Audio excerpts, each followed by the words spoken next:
Operation సింధూర్కు భారత్పై ప్రతీకారం తీర్చుకునేందుకు పాకిస్తాన్ కొత్త మార్గాలను ఎంచుకున్నట్లు తెలుస్తోంది.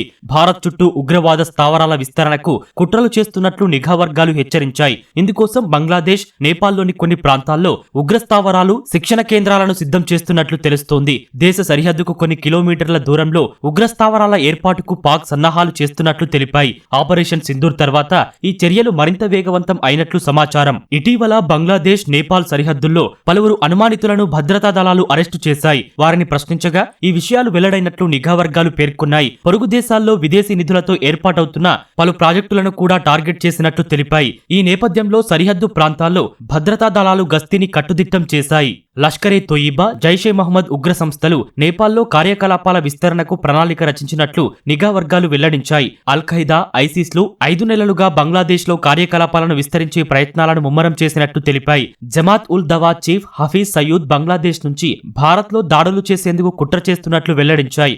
బంగ్లా యువతకు శిక్షణ ఇచ్చేందుకు సయూద్ ఇప్పటికే తన సన్నిహితుడిని ఢాకాకు పంపినట్లు నిఘా వర్గాలు తెలిపాయి. పాక్లోని పలు ప్రాంతాల నుంచి బంగ్లాదేశ్, నేపాల్కు వలసలు కొనసాగుతున్నట్లు పేర్కొన్నాయి. ఆయా దేశాల్లో ఉగ్రవాద శిబిరాల నిర్మాణాలు, నిర్వహణకు అవసరమైన నిధులను తుర్కీయే అందిస్తున్నట్లు సమాచారం.